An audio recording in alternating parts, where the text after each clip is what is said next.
Do you want to write your own stories, but you don't know where to start? Do you want to practice speaking in a relaxed environment? Do you want an English class that doesn't feel like a class? Well, how about a class with me, Ariel Goodbody? In my online italki classes, I write stories with students, chat, laugh, and get very, very silly.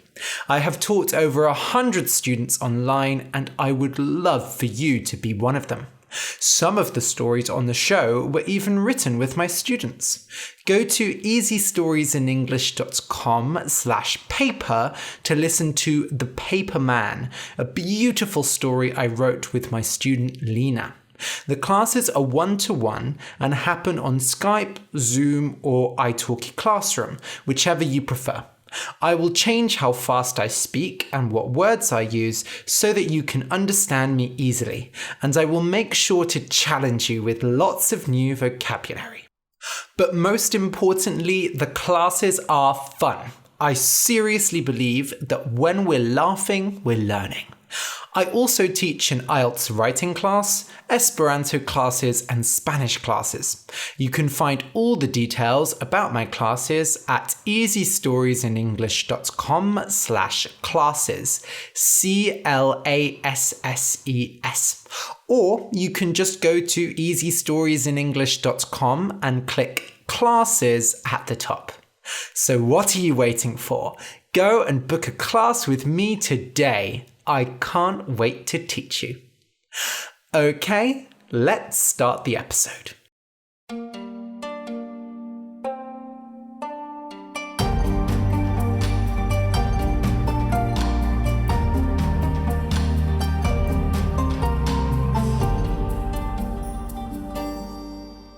Welcome to Easy Stories in English, the podcast that will take your English from okay to good and from good to great. I am Ariel Goodbody, your host for this show. Today's story is for pre-intermediate learners. The name of the story is The Adventures of Lucky the Elephant. You can find a transcript of the episode at easystoriesinenglish.com/lucky. That's easystoriesinenglish.com/lucky. LUCKY. This contains the full story as well as my conversation before it.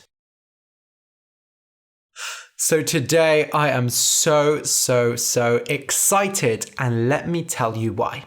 So as I record this, it's Saturday, and today I am going to go see my friends and have lunch for the first time in months. We're all very cautious people. There's going to be 3 of us, maybe 4 of us, I don't know. And we have all been social distancing quite carefully. So we haven't seen each other yet because one of my friends lives in Bristol and not Bath, where I live. So she would have to get the bus to see us, or we would have to get the bus to see her. So it really has been such a long time since I've seen them, and I'm so excited to go out to eat with them. We're going to our favorite restaurant, which is a lovely Asian restaurant in Bath. It's called Hondo. If you're ever in Bath, I seriously recommend going to Hondo. They have the best sushi, ramen, bibimbap. They just have everything you need, and it's all really high quality. I love the food there so much. But much more important than the food is, of course, the social contact. And really, lately, I have been struggling a lot. I've been feeling very lonely. I think a lot of people probably have had this experience with coronavirus. You know, the first few months of quarantine, you adapt, but at a certain point, you start to go a bit crazy. And I was really careful at the beginning. So I'm just slowly trying to increase my social sphere at the moment, start to socialize more. So it's a bit of a strange time because my housemate who works at a cinema has just gone back to work because the cinema has just reopened.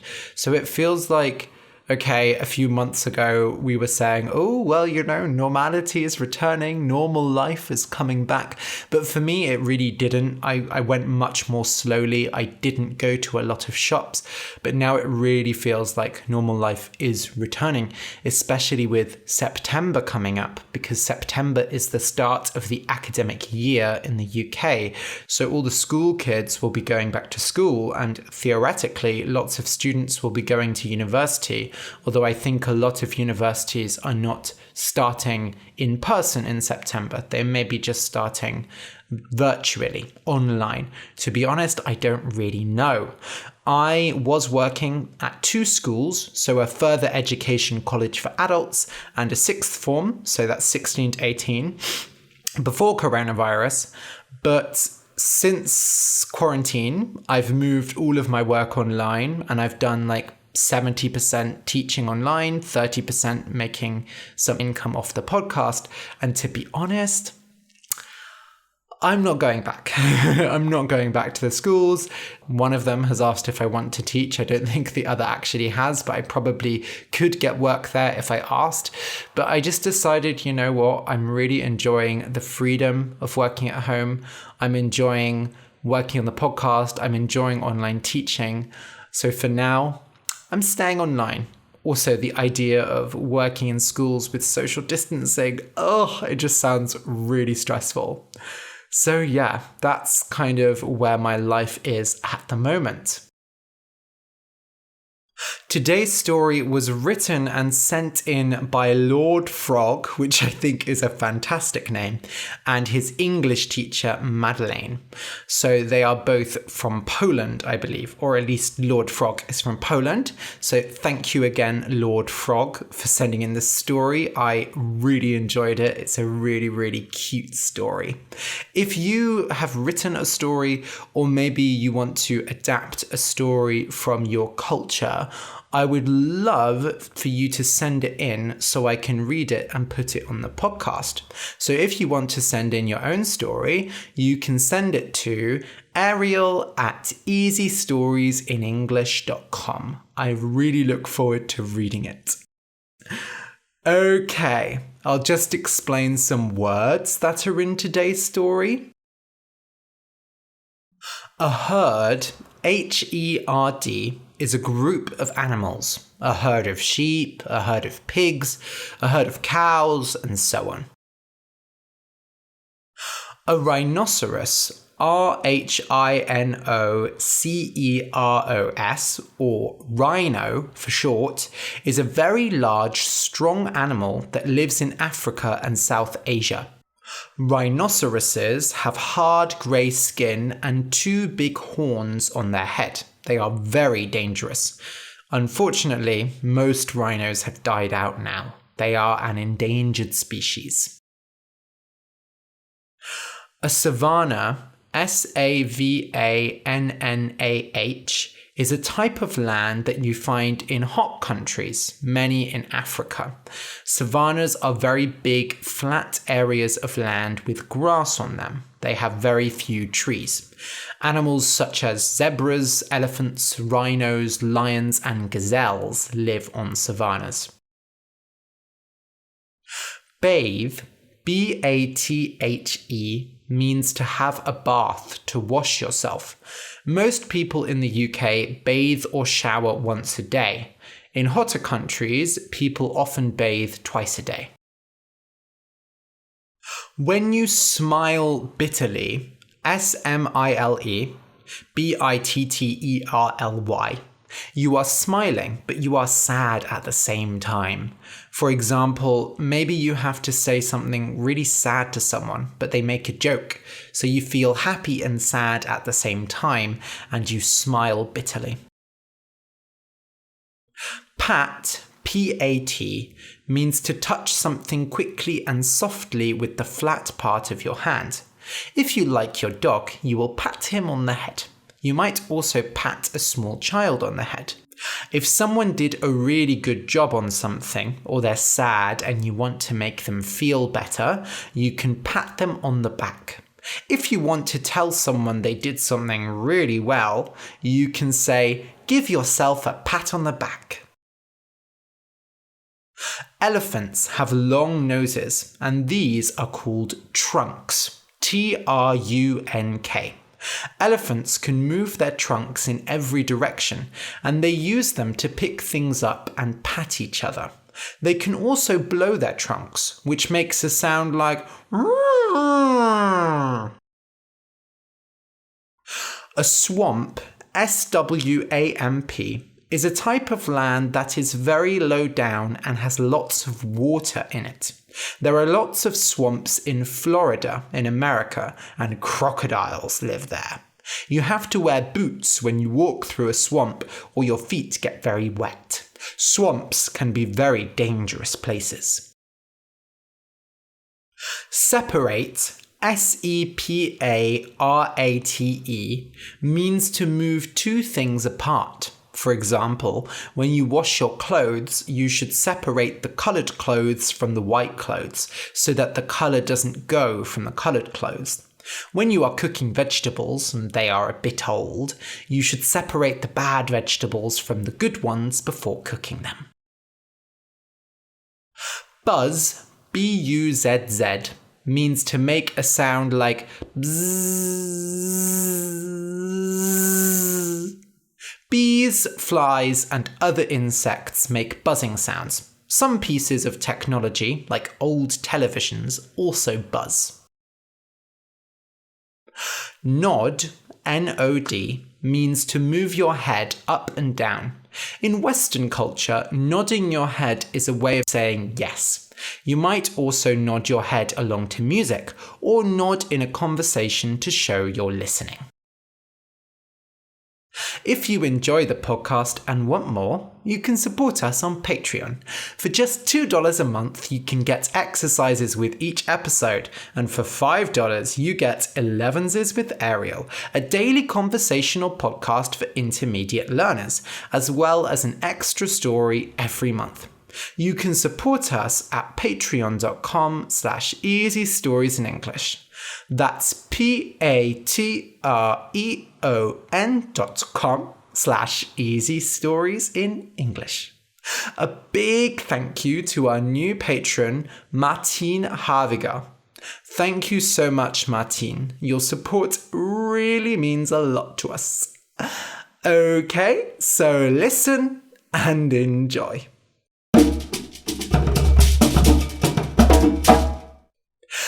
The Adventures of Lucky the Elephant. One sunny day, Lucky the Elephant was born. He was a beautiful little elephant, and he quickly became the favourite of the herd.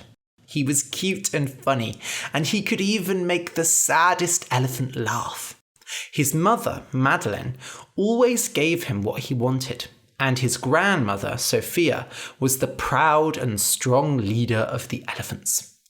Every day, the elephants travelled together in search of food.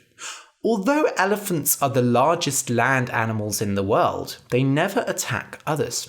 They live in peace, travelling the wide savannas and eating whatever they can find: fruit, grass, and leaves. Lucky quickly learned the ways of the herd. He helped out as much as he could and always did what his mother and grandmother said. It was Sophia, Lucky's grandmother, who decided where the elephants would go. She knew the savannas well and remembered where to find clean water and fresh food, as well as how to avoid humans. All Lucky knew about those strange creatures was that they were dangerous. So Lucky lived a cheerful life. In the evenings, he bathed with the other elephants and they threw dirt and sand at each other.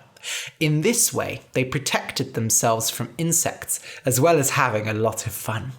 Lucky loved his life in the herd, and he wished it could always stay that way. But the day Lucky turned 10, his mother asked to speak to him. "I have something very important to tell you, my son," she said. Lucky was worried. His mother had looked sad all day, and whenever he asked her, she wouldn't say why. "Yes, Mum?" He hoped she was not sick. "It is time you learned the way of our kind, Lucky.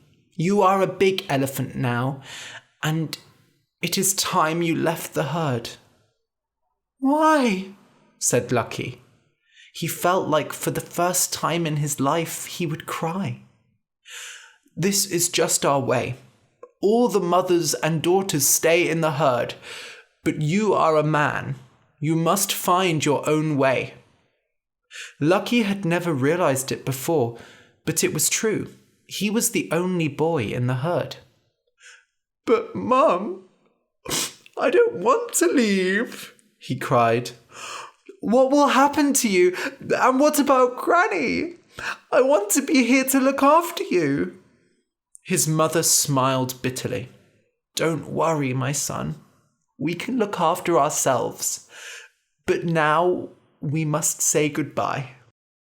And now the tears flowed. Lucky asked to stay again and again, but it did not matter.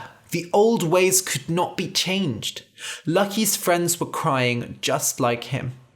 So the little elephant said goodbye to everyone, and then he watched the herd leave.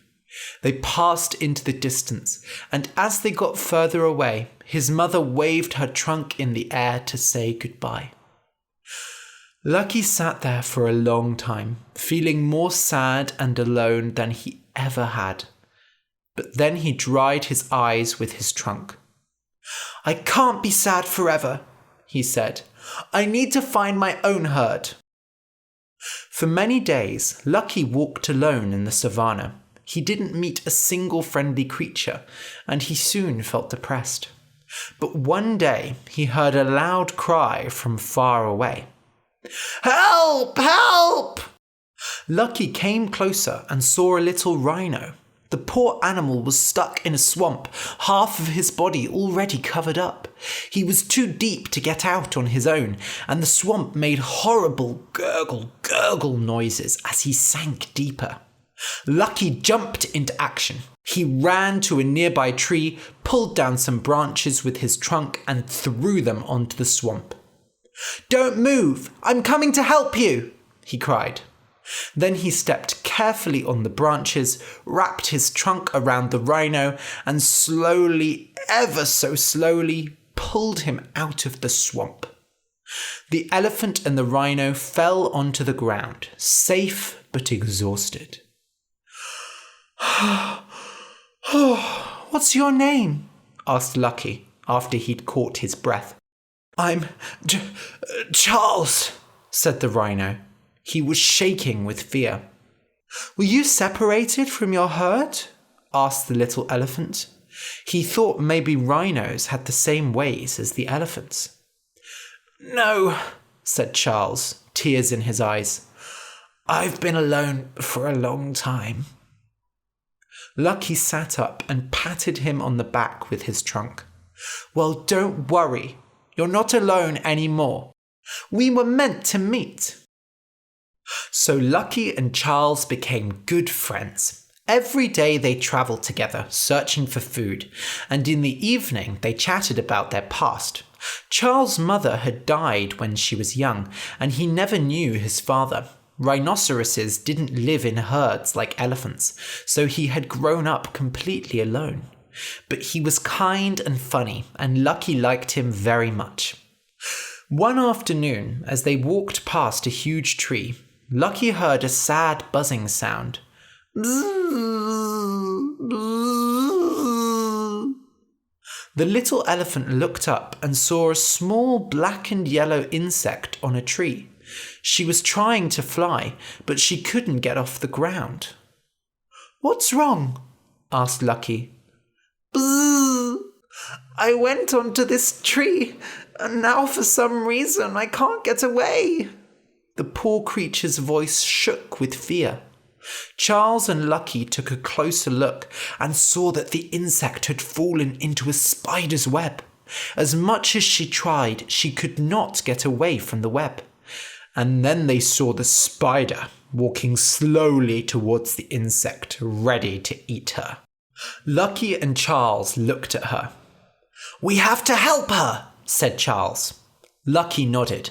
He lifted his trunk and carefully pulled the insect out of the web. "Oh, thank you, she said, climbing onto his head. My name is Anne. I'm a bee. A bee? Said Charles, looking at Lucky. They had never heard of such an animal. They knew very little about insects in general. Yes, I'm a bee. I go bzz bzz and I make honey. And you're an elephant and a rhinoceros, correct? Pfft, obviously, said Charles. I'm Charles, and this is Lucky. Oh, I am so happy you saved me. Elephants are usually afraid of bees. Lucky laughed. Why should I be afraid of such a little creature? You don't look dangerous at all. And now that I've talked to you, I know you're really very nice. Do you have a bee family to get back to? Anne made a sad little buzzing sound. No, I lost them. Bees move around a lot, you see, and I was asleep. When I woke up, they were gone. And then I got caught in that tree. That's okay, said Charles. You can come with us. Oh, really? I would love to. Bzz. So from that day on, the three friends travelled together. Anne flew ahead of Charles and Lucky to find food and water, and when she was tired, she travelled on their backs. They had no worries or troubles, and they made very good friends. But one day, something extraordinary happened. Anne returned from her morning flight, very excited. What is it? Lucky asked.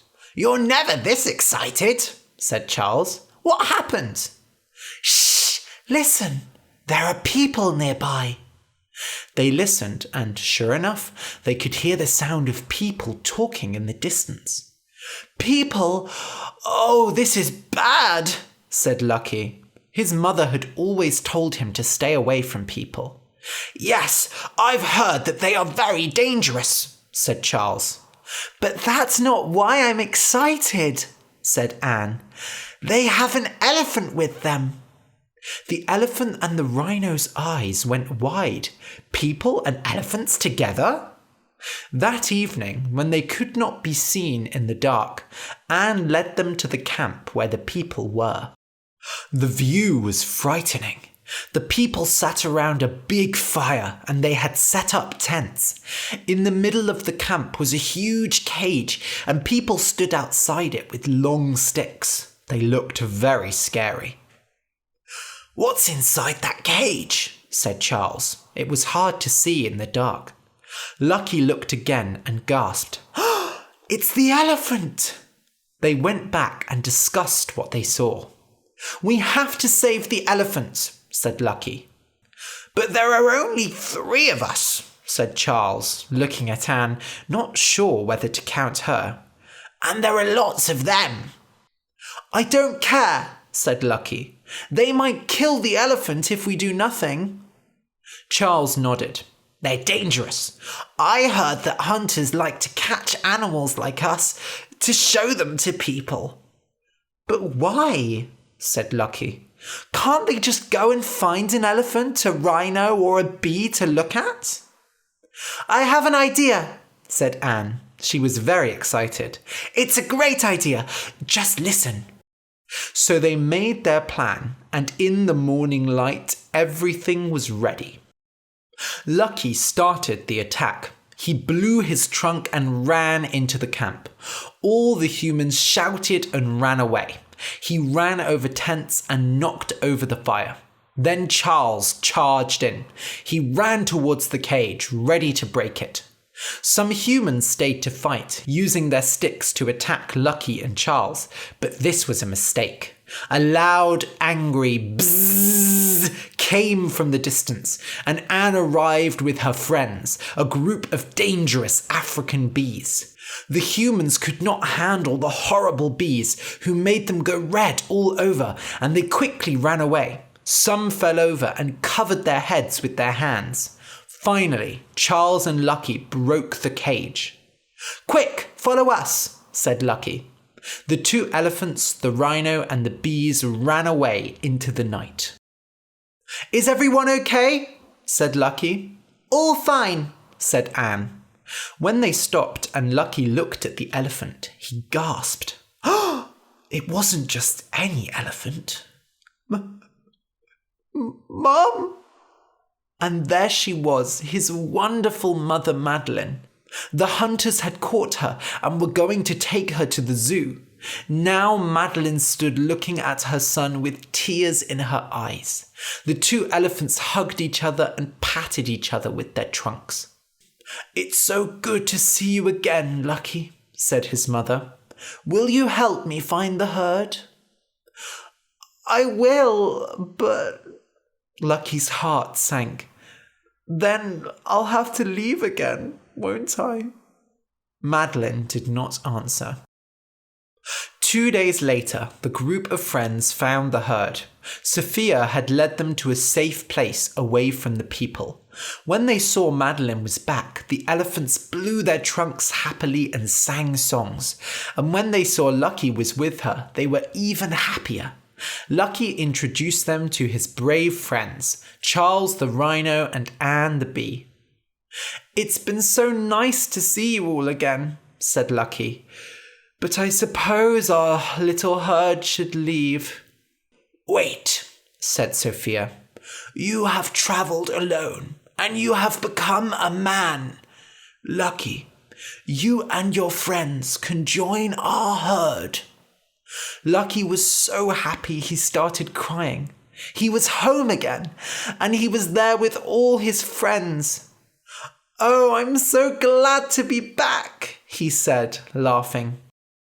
They were the strangest herd in the savannah. They had elephants, including an adult male, a rhinoceros and a bee.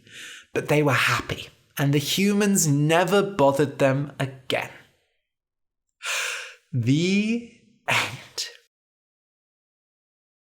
If you enjoyed the story, please consider supporting us on Patreon. Go to patreon.com/Easy Stories in English.